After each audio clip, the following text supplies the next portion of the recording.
বিমারি হয়তো অসুখ বিসুখ অনেকদিন হয়তো ডাক্তার মাক্তার যে সারে না, সেই সময়তে এখানে অলির একটা দরবার শরীফ আছে। অলির মোট কথা তো ভালো করার মালিক আল্লাহ।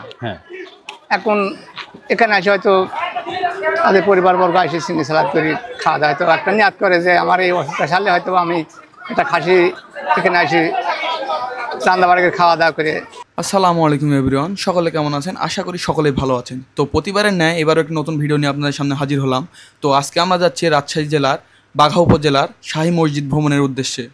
আজকের এই ভিডিওতে বাঘা মসজিদের সমস্ত সৌন্দর্য এবং ইতিহাস আপনাদের মাঝে তুলে ধরার চেষ্টা করব, তাই ভিডিওটি না টেনে পুরোটা দেখার অনুরোধ রইল। বাংলাদেশের ঐতিহ্যবাহী স্থাপনাগুলোর মধ্যে অন্যতম একটি হলো বাঘা মসজিদ। এটি রাজশাহী জেলার বাঘা উপজেলায় অবস্থিত। এটি শুধু একটি নামাজের স্থান হিসেবে নয়, বরং এটি বাংলাদেশের স্থাপত্য, শিল্প, সংস্কৃতি এবং ইতিহাসের এক অনন্য নিদর্শন। ইতিমধ্যে আমরা বাঘা মসজিদে প্রবেশ করেছি। তো প্রবেশ করতে দেখি এখানে প্রচুর লোকের সমাগম। আজকে শুক্রবার ছিল, অর্থাৎ জুমার দিন।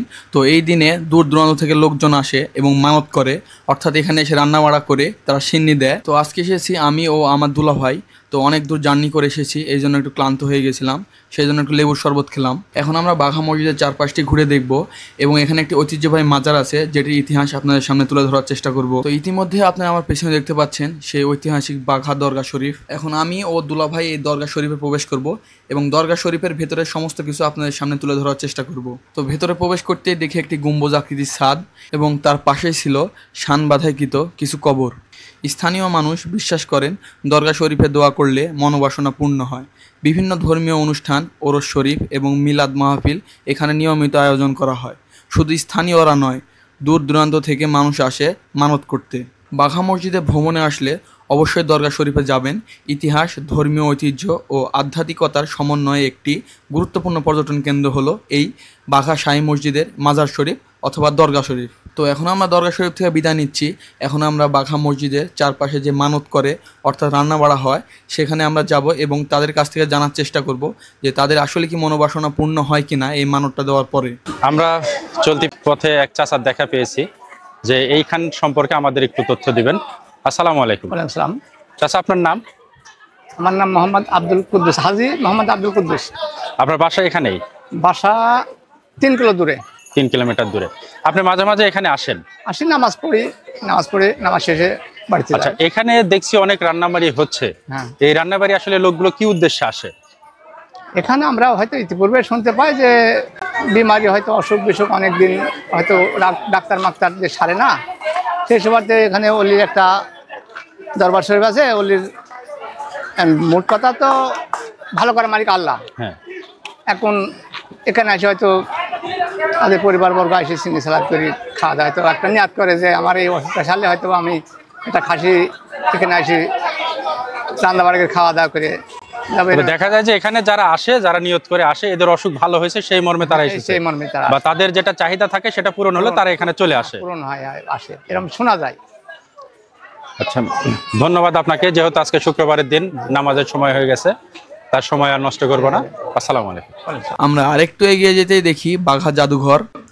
রাজশাহীর বাঘা উপজেলা শুধু বাঘা মসজিদ নয়, এখানে রয়েছে ইতিহাসের অমূল্য ভাণ্ডার বাঘা জাদুঘর। এই জাদুঘরটি স্থাপন করা হয়েছে বাঘার অতীত ঐতিহ্যকে সংরক্ষণ ও আগামী প্রজন্মের কাছে তুলে ধরার জন্য।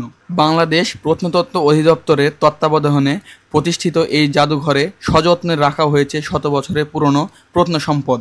ভিতরে ভিডিও করা নিষেধ, এই জন্য আপনাদের ভিতরের দৃশ্যটা দেখাতে পারলাম না।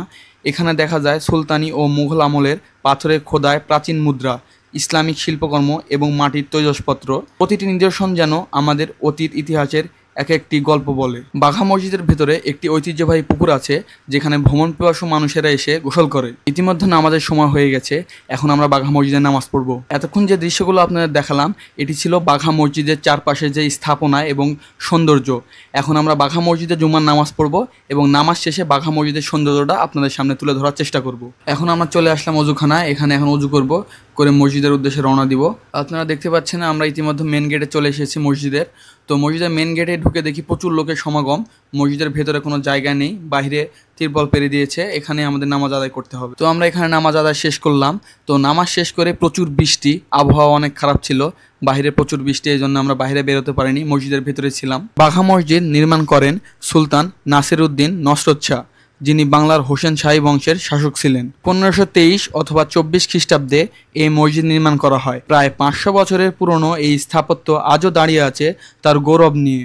মসজিদের দৈর্ঘ্য প্রায় 79 ফুট এবং প্রস্থ 42 ফুট। ছাদে মোট 10টি গম্বুজ ছিল, যা পরে ধ্বংসপ্রাপ্ত হলেও বর্তমানে কিছু অংশ সংরক্ষিত আছে। দেওয়ালগুলো খুব পুরু, প্রায় 8 ফুট, যা সেই সময়কার স্থাপত্য শৈলীর অন্যতম বৈশিষ্ট্য। দরজা আছে 10টি, পূর্বে 5টি, উত্তর ও দক্ষিণে 2টি করে এবং পশ্চিমে 1টি। দেয়াল ও খিলানের কারুকাজে টেরাকোটার অসাধারণ ব্যবহার দেখা যায়। মসজিদের ভেতরে সুন্দর মেহরাব রয়েছে, যা নিপুণ টেরাকোটার শিল্পে অলঙ্কৃত।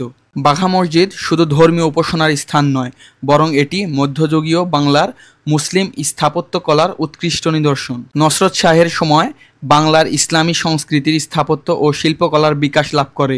এই মসজিদ সেই যুগের এক জ্বলন্ত প্রমাণ। 1970 সালে প্রত্নতত্ত্ব অধিদপ্তর বাঘা মসজিদকে সংরক্ষণের উদ্যোগ নেয়। বর্তমানে এটি সরকারের প্রত্নতাত্ত্বিক সম্পদ হিসেবে ঘোষিত হয় এবং পর্যটকদের জন্য উন্মুক্ত করা হয়। প্রতিদিন অসংখ্য দর্শনার্থী এই মসজিদ পরিদর্শনে আসেন। ধর্মীয় অনুষ্ঠান ছাড়াও মসজিদের চত্বরে ও আশেপাশে বড় বড় মাহফিল ও সামাজিক অনুষ্ঠান অনুষ্ঠিত হয়। বাঘা মসজিদ শুধু একটি প্রাচীন মসজিদ নয়, বরং এটি বাংলার গৌরবময় ইতিহাস, ইসলামী স্থাপত্য শৈলীর নিদর্শন এবং সংস্কৃতির অমূল্য সম্পদ। আমার ভিডিও আপনাদের কাছে কেমন লাগে অবশ্যই কমেন্ট করে জানাবেন। আর যদি ভিডিওটি ভালো লাগে তাহলে একটি ফলো দিয়ে অবশ্যই পাশে থাকবেন। তো দেখা হচ্ছে পরবর্তী কোনো ভিডিওতে, ততদিন ভালো থাকবেন। আল্লাহ হাফেজ।